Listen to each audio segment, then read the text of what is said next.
SD Negeri Gunung Batu beserta Bapak Ibu Dewan Guru. Yang kami hormati Bapak Ibu CGP Angkatan 11 SD Negeri Gunung Batu. Puji syukur kehadirat Allah Subhanahu wa Ta'ala pada hari ini Sabtu tanggal 24 Agustus tahun 2024 kami bisa berkumpul di ruang kelas 6 SD Negeri Gunung Batu dalam acara desiminasi aksi nyata modul 1.4 CGP Angkatan 11 SD Negeri Gunung Batu Kecamatan Boden Kabupaten Pemalang tahun 2024 dalam keadaan sehat walafiat. Sholawat serta salam senantiasa kita curahkan kepada beliau Nabi Agung Nabi Muhammad Sallallahu Alaihi Wasallam. Semoga kelak kita semua termasuk umatnya yang akan mendapatkan syafaatnya di hari yaumul akhir. Amin. Bapak Ibu yang kami hormati,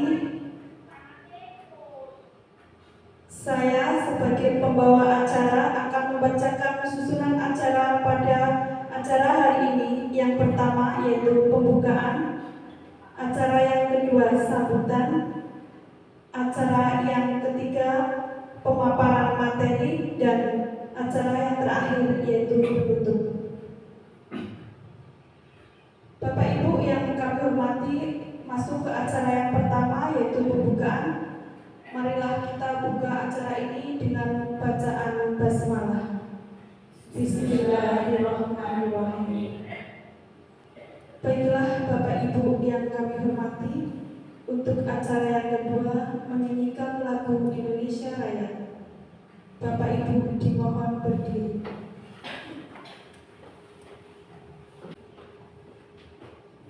Hiduplah Indonesia Raya, Indonesia tanah airku, tanah tumpah darahku. Di sanalah aku berdiri, jadi pandu ibuku. Indonesia kebangsaanku, bangsa dan tanah airku. Marilah kita berseru, Indonesia bersatu. Hiduplah tanahku, hiduplah negeriku, bangsaku, rakyatku semuanya. Bangunlah jiwanya, bangunlah badannya untuk Indonesia Raya. Indonesia Raya, merdeka, merdeka, tanahku, negeriku yang ku cinta. Indonesia Raya, merdeka, merdeka, hiduplah Indonesia Raya. Indonesia Raya, merdeka, merdeka, tanahku, negeriku yang ku cinta.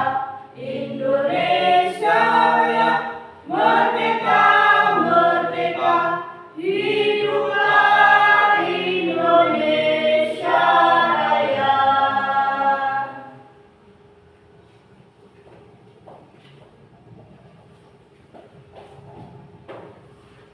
Hadirin dipersilakan duduk kembali.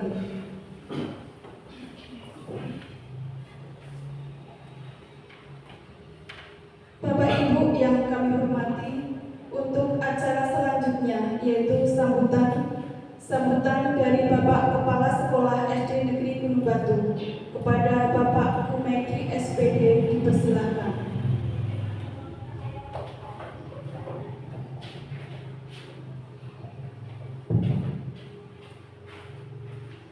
Bismillahirrahmanirrahim. Assalamualaikum warahmatullahi wabarakatuh. Waalaikumsalam warahmatullahi wabarakatuh.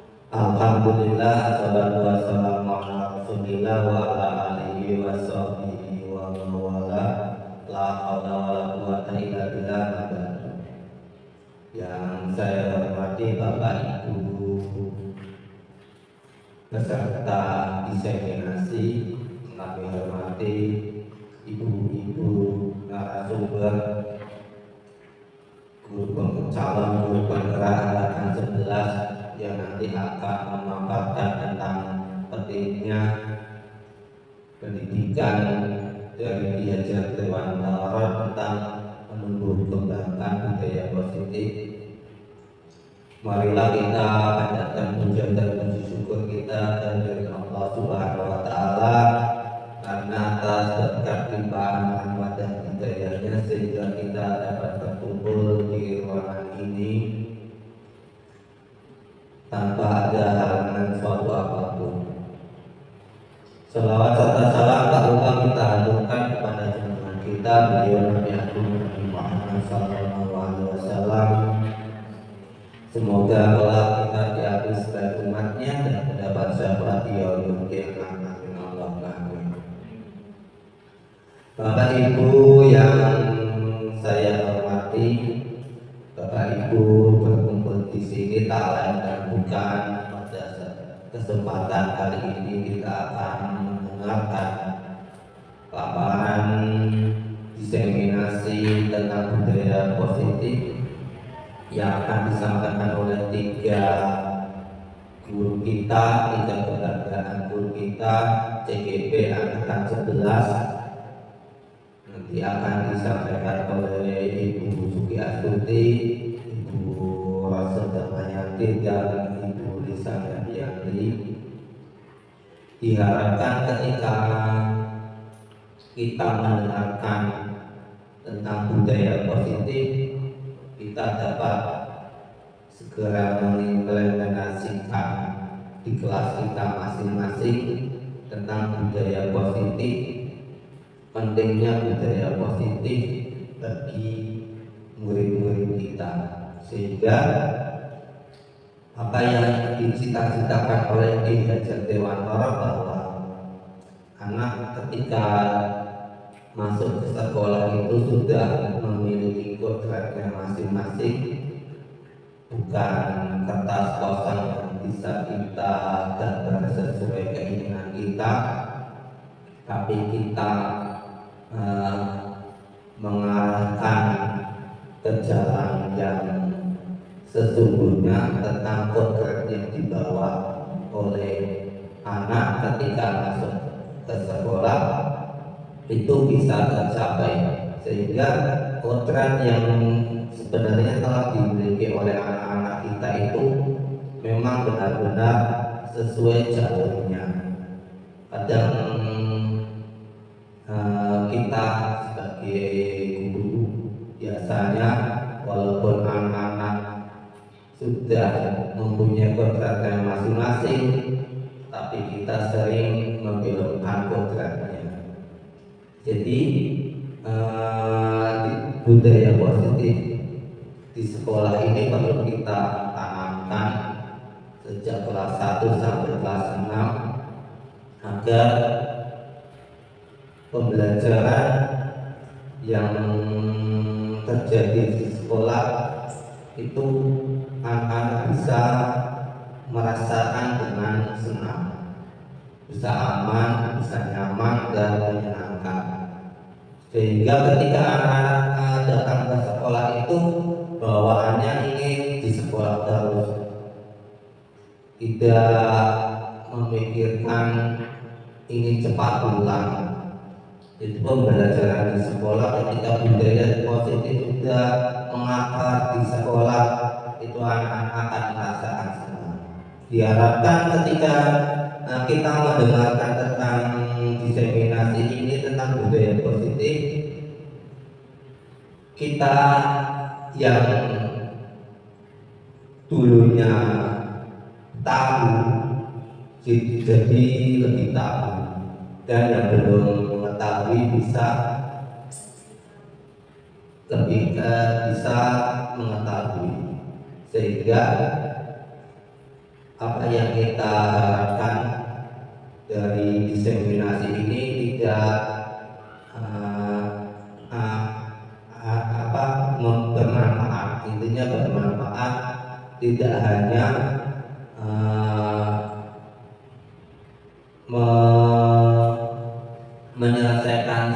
sekedar menyelesaikan tugas, tapi ini memang benar-benar bermanfaat bagi kita semua. Untuk itu saya mengharapkan kepada Bapak Ibu semua yang ada di sini, mari kita simak paparan dari ketiga CGD kita, sehingga kita bisa mendapatkan ilmu yang bermanfaat. Demikian yang bisa saya sampaikan. Kurang lebihnya mohon maaf. Assalamualaikum warahmatullahi wabarakatuh. Waalaikumsalam warahmatullahi wabarakatuh.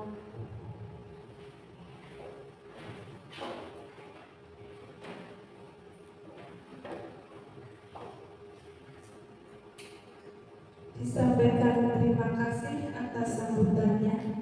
Baiklah Bapak Ibu semuanya, untuk acara selanjutnya yaitu pemaparan materi diseminasi yang akan disampaikan oleh pemateri dari guru CGP Angkatan 11. Yang pertama dari Ibu Rose Damayanti. Waktu kami serahkan sepenuhnya kepada pemateri.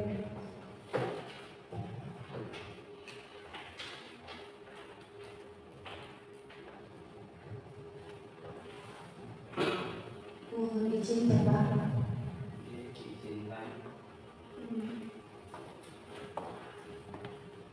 Assalamualaikum warahmatullahi wabarakatuh. Waalaikumsalam warahmatullahi wabarakatuh. Masih semangat Bapak Ibu? Semangat. Sebelum saya memaparkan materi pada hari ini, saya ada pantun. Nanti Bapak Ibu mohon tolong untuk menjawab pantun dari saya, nggih. Nggih. Di atas dongkar ada buah durian. Masak cumi dicampur nasi. Untuk Bapak Ibu guru yang keren, izinkan kami memulai presentasi.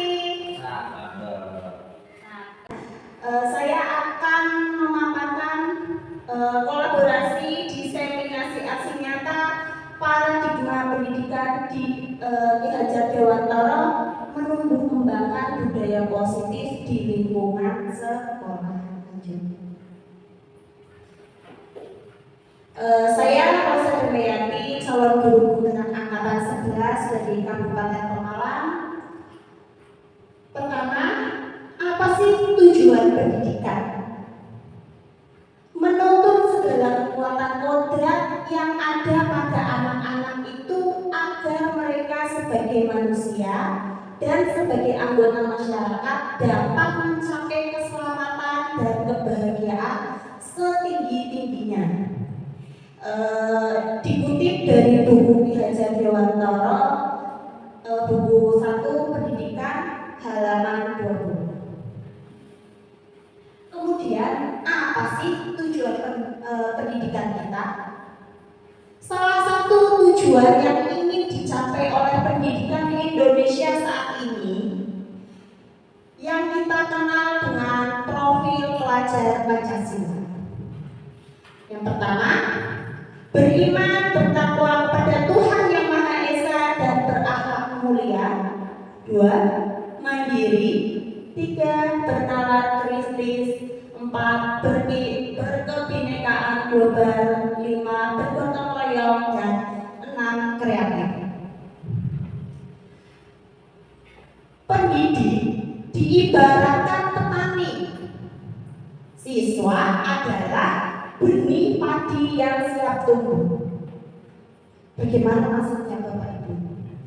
Seorang petani yang menanam benih padi hanya dapat menuntun tumbuhnya padi, memberinya pupuk dan air, menjaga dari gangguan hama maupun gulma dan sebagainya.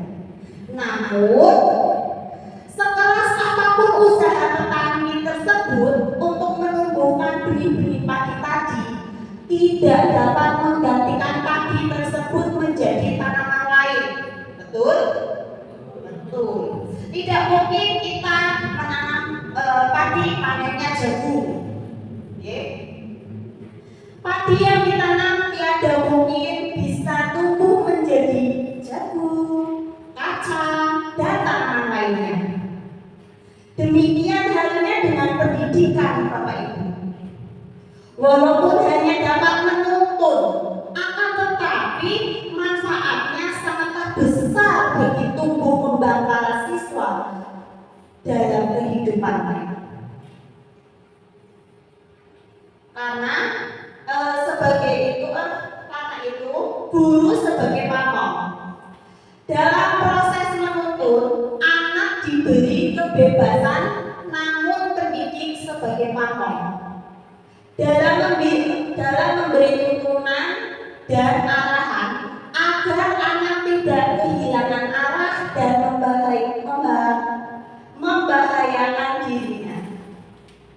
Seorang pamong dapat memberikan tuntunan agar anak dapat menemukan kemerdekaannya dalam belajar, tidak menggunakan hukuman,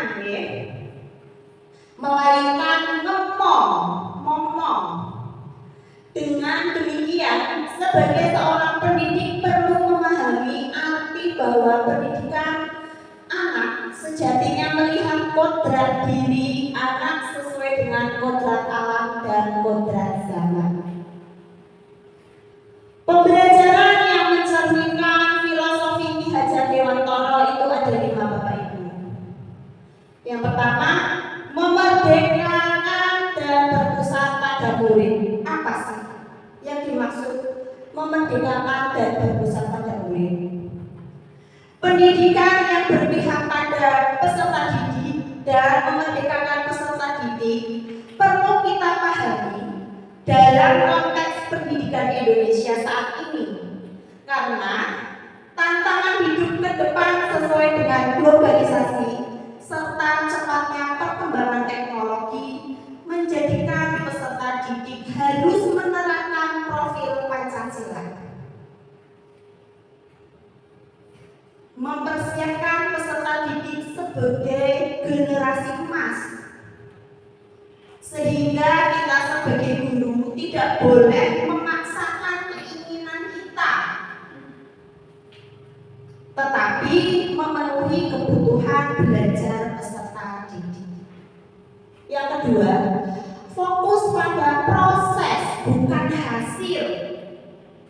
Ketika kita fokus pada proses bukan hasil, kita meningkatkan motivasi intrinsik. Sasaran proses lebih memunculkan penghargaan intrinsik seperti perasaan penguasaan dan kreativitas internal. Hal ini karena tidak seperti sasaran hasil. Kita memiliki kontrol yang jauh lebih besar atas sasaran proses kita. Kita dapat memutuskan apa arti kesuksesan bagi kita sendiri dan bagaimana kita mencapainya. Yang ketiga, sesuai kodrat alam dan kodrat zaman. Kodrat alam berkaitan dengan sifat dan lingkungan di mana peserta didik berada.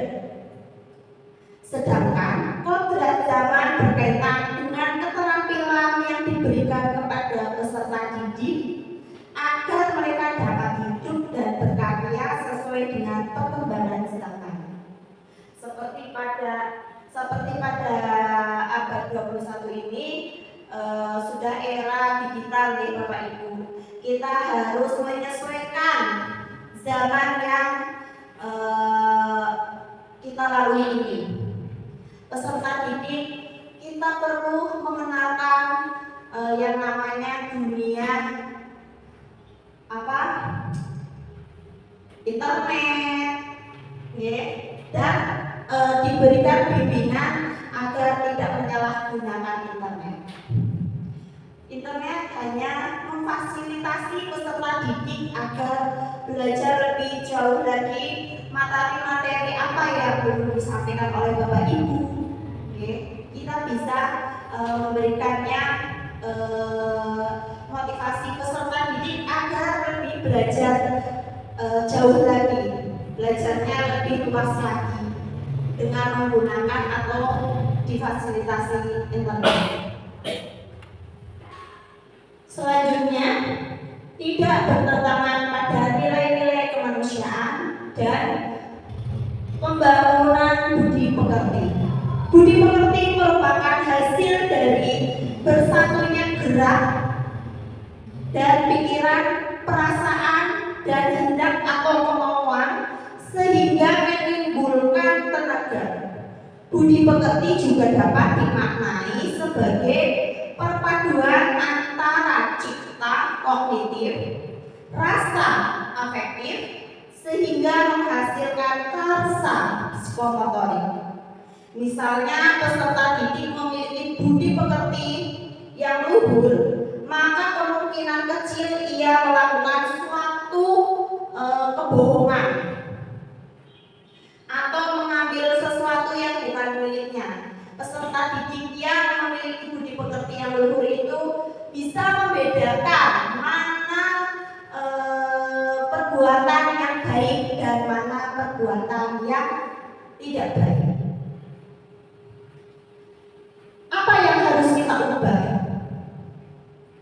Mindset kita tentang pendidikan, menguatkan semangat perubahan, melakukan pembelajaran yang bermakna dan menyenangkan sesuai kodrat alam dan zaman.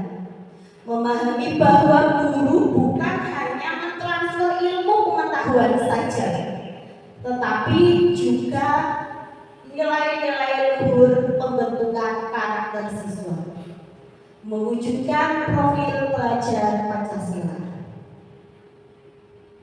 Esensi merdeka belajar ada 3: berkreasi, berinovasi, dan bereksplorasi.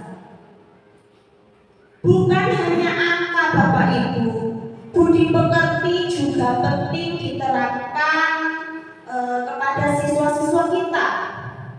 Penanaman budi pekerti diperlukan sesuai dengan kodrat alam dan kodrat zaman.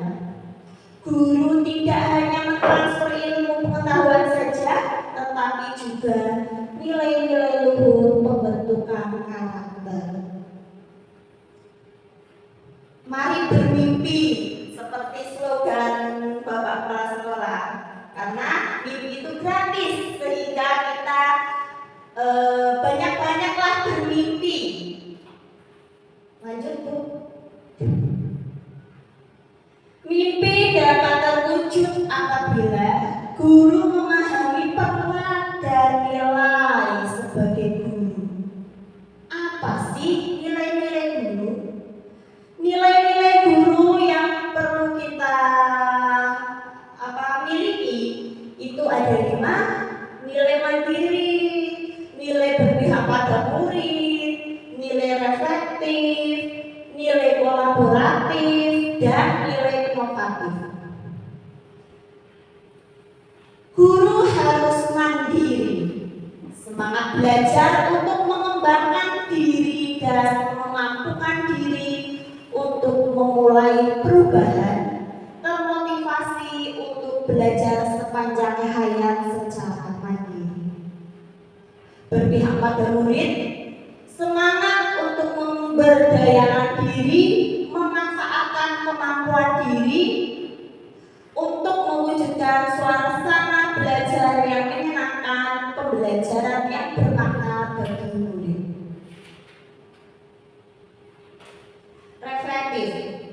Guru harus siap sehingga semangat memaknai segala pengalaman yang didapat secara bijak dan positif, apresiatif dan produktif, sebagai teladan dalam menuntun diri, murid, dan sesama rekan sejawat. Kolaboratif. Kita itu tidak sendiri Bapak Ibu di sekolah yang kita cintai ini. Kita tidak sendiri.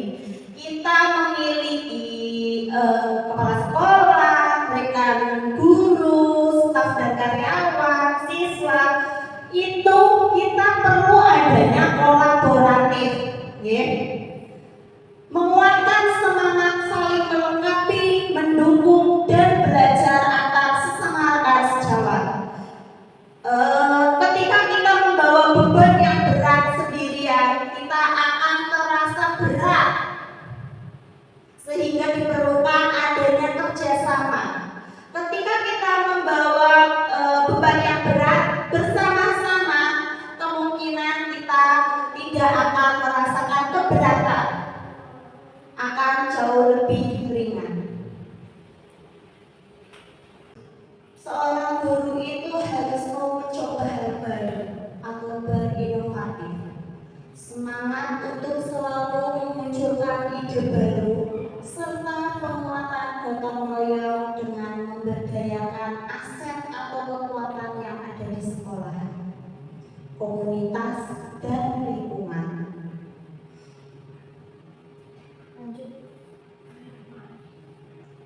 Kemudian apa saja peran dari guru penggerak? Yang pertama, menjadi pemimpin pembelajaran. Seorang guru itu tentu harus bisa menjadi seorang pemimpin pembelajaran. Dua, menggerakkan komunitas praktisi. Apa sih yang dimaksud menggerakkan komunitas praktisi? Menggerakkan komunitas praktisi yaitu salah satu kompetensi yang diperlukan pada abad 21 ini Bapak Ibu, yaitu kolaborasi dengan berbagai pihak dalam rangka mewujudkan kurikulum merdeka. Tidak hanya berkolaborasi dengan Bapak Ibu guru saja atau kepada kepala sekolah saja, namun kita sebagai guru itu harus bisa berkolaborasi dengan wali murid juga, ya. Yang ketiga, mewujudkan kepemimpinan murid dengan cara melatih murid pada saat pagi hari, ya. Budaya positifnya itu bisa diterapkan dengan cara berdoa sebelum dan sesudah pembelajaran, itu dipimpin atau bergiliran antara murid satu dengan murid dua di hari berikutnya. Itu bisa melatih kepemimpinan murid. Yang keempat, menjadi koas bagi guru lain, saling tukar informasi. Yang kelima, mendorong kolaborasi antar guru. Lagi-lagi kolaborasi Bapak Ibu, karena ketika kita bekerja atau kita melakukan sesuatu sendirian itu akan terasa berat, sehingga dibutuhkan atau diperlukannya adanya kolaborasi. 5. Kebutuhan dasar manusia. Yang pertama, bertahan hidup. 2. Kesenangan. 3. Penguasaan. 4. Kebebasan. Dan 5. Kasih sayang dan rasa diterima. Bapak Ibu, mohon disaksikan ada contoh kasus Ibu Ambar, guru wali kelas 2A di sekolah Pelita Hati, sedang bingung menghadapi ulah salah satu murid di kelasnya, yaitu Doni. 2A telah datang padanya dan mengeluhkan Doni yang seringkali meminta bekal makan siang mereka dengan paksa. Jika Anda menghadapi situasi seperti Ibu Ambar, apa yang akan Anda lakukan? Menurut Bapak Ibu, kira-kira apa alasan Doni melakukan hal tersebut? Jawabannya, karena saya tidak dibekali ibu, saya lapar. Ini jawaban Doni, Bapak Ibu. Termasuk kebutuhan apa yang dilakukan oleh Doni? Yang mana Ibu?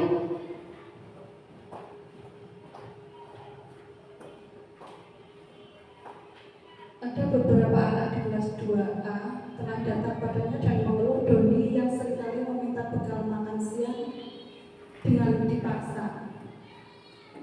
Di sini kadang anak melakukan sesuatu itu ada maksud tertentu. Kenapa saya jawab kasih sayang? Mungkin di sini Doni juga membutuhkan atau menginginkan sang ibu guru itu lebih memperhatikan Doni. Untuk bahasa anak sekarang itu cari perhatian seperti itu.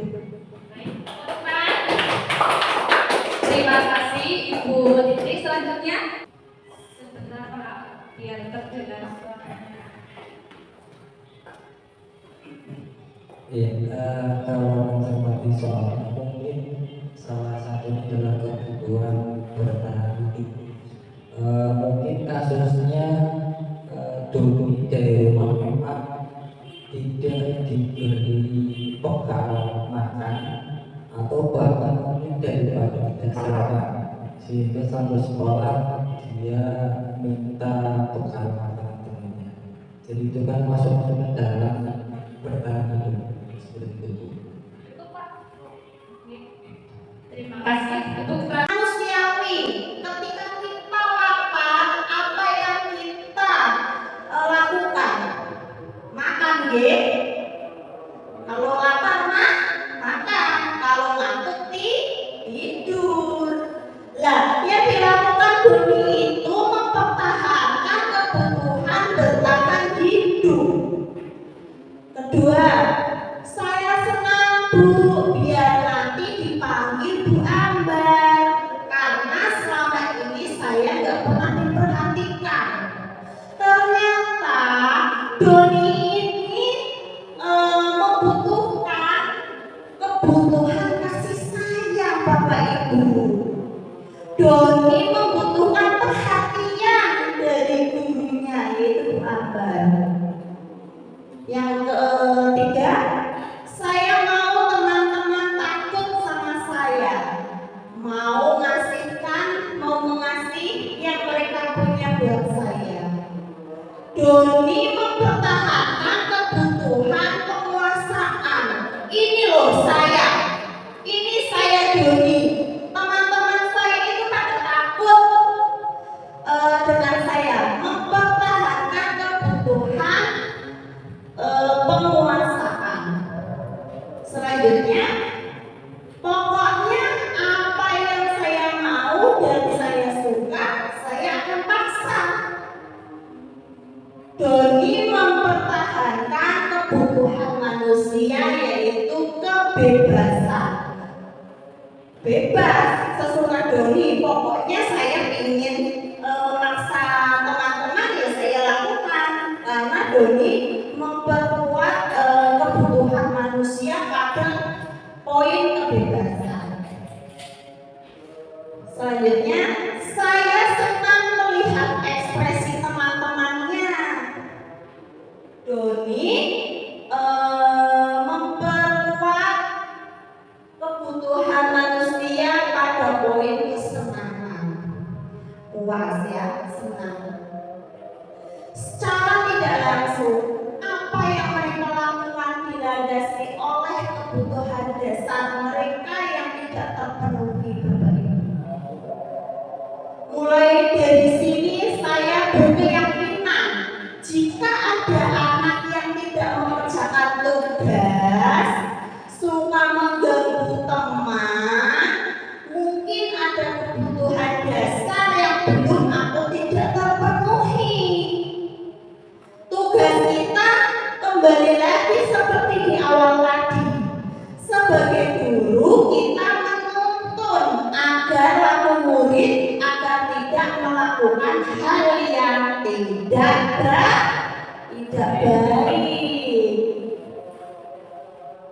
Kesimpulannya Bapak Ibu, sebagai pendidik kita diibaratkan sebagai seorang petani yang memiliki peranan penting untuk menjadikan tanamannya tumbuh subur. Kita akan memastikan bahwa tanah tempat tumbuhnya tanaman adalah tanah yang cocok untuk ditanami. Dari uraian tersebut kita dapat memahami bahwa sekolah diibaratkan sebagai tanah tempat bercocok tanam, sehingga guru harus mengusahakan sekolah menjadi lingkungan yang menyenangkan, menjaga lingkungan sekolah dan melindungi murid dari hal-hal yang tidak baik. Dengan demikian, karakter murid tumbuh dengan baik. Sekian pemateri yang dapat saya sampaikan Bapak Ibu, semoga dapat bermanfaat untuk diri saya sendiri dan Bapak Ibu semuanya, dan dapat diimplementasikan kepada sekolah kita tercinta ini. Jika tadi di awal saya menyampaikan pantun, di akhir juga akan saya sampaikan pantun. Bunga mawar, bunga selasih, warnanya cerah, tiada duanya. Cukup sekian dan terima kasih. Semoga tidak ada pertanyaannya. Assalamualaikum warahmatullahi wabarakatuh.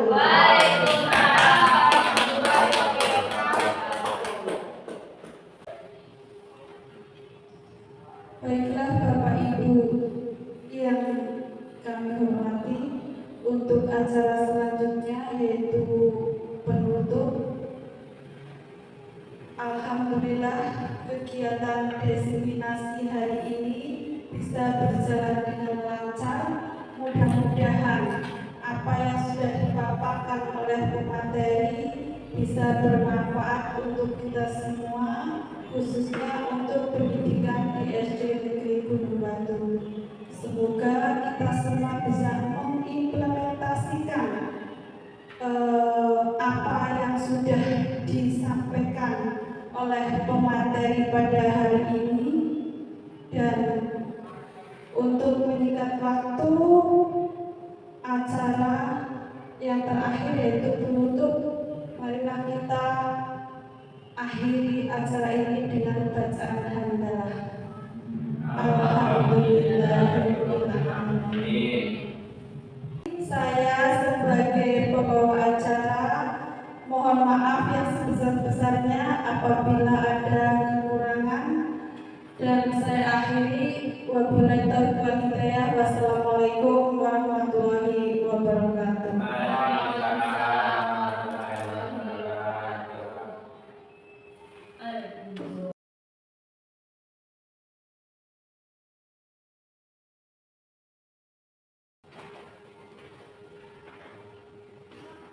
Terima kasih. Assalamualaikum warahmatullahi wabarakatuh. Terima kasih atas waktu yang telah diberikan di sesi tanggapan ini. Saya akan mencoba memberikan masukan pendapat terhadap apa yang tadi sudah disampaikan oleh teman-teman CGP yang sangat luar biasa. Banyak ilmu yang ternyata saya dapatkan, meskipun tadi durasinya bisa dikatakan singkat ya. tidak sampai berpuluh-puluh jam, tapi ilmu yang saya dapatkan luar biasa. Saya akan menanggapi tadi apa yang disampaikan oleh pertama Bu Rosa. Tadi saya sudah membuat catatan. Saya tertarik dengan peran guru gerak, yaitu mewujudkan kepemimpinan murid. Tadi sudah disampaikan implementasinya adalah memimpin doa secara bergiliran. Nah ini bisa saya ambil, bisa saya terapkan di kelas saya, karena selama ini ketika akan melaksanakan pembelajaran atau mengakhiri itu biasanya yang memimpin hanya satu ketua kelas. Dan setelah tadi Bu Rosa memberikan contoh yang lebih baik, maka mungkin kedepannya akan saya terapkan untuk pemimpin doa bisa bergiliran supaya bisa melatih siswa menjadi pemimpin. Kemudian Bu Devi, tadi juga saya membuat sebuah catatan terkait dengan keyakinan kelas. Kebetulan di kelas saya belum saya buat dan baru rencana. Rencananya adalah saya membuat peraturan kelas, tapi ternyata tadi disampaikan bahwa lebih baik itu membuat keyakinan kelas, bukan peraturan kelas. Karena kalau peraturan itu kan semacam hal yang bisa dikatakan memaksa, tapi kalau keyakinan itu kan berasal dari diri sendiri, kesadaran sendiri, dan kedepannya bisa dipastikan kalau anak-anak sudah yakin itu dengan sendirinya mereka akan melaksanakan hal-hal yang sudah disepakati bersama. Kemudian saya tertarik dengan activity terkait dengan nilai-nilai guru, yaitu inovatif.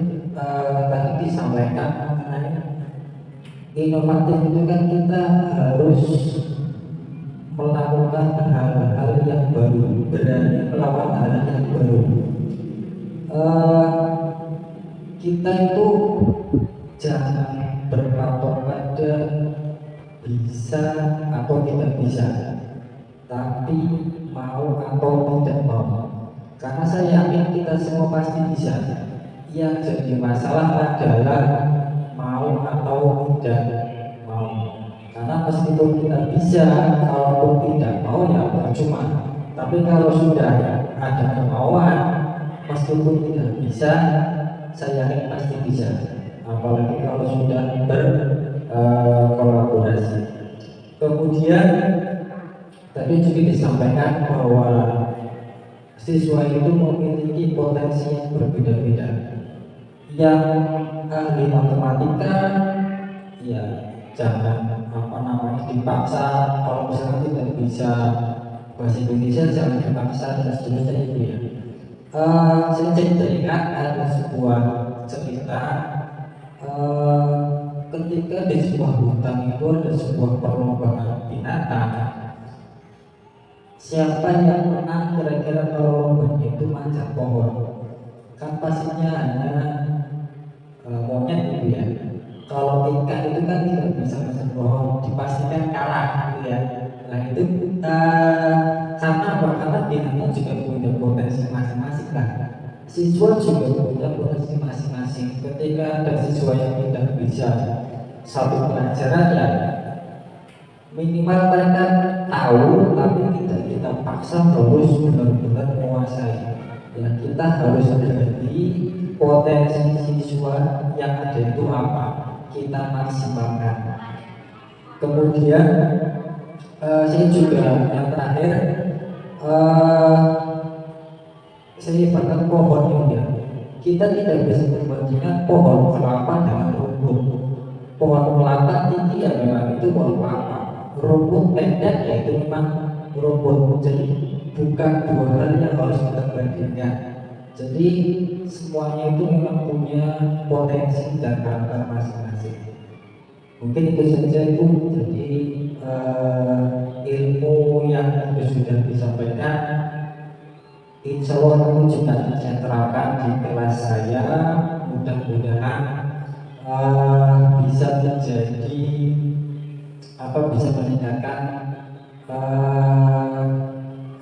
kedisiplinan, kemudian bisa memajukan SD kita dan itu saja Bapak Ibu. Terima kasih. Assalamualaikum warahmatullahi wabarakatuh.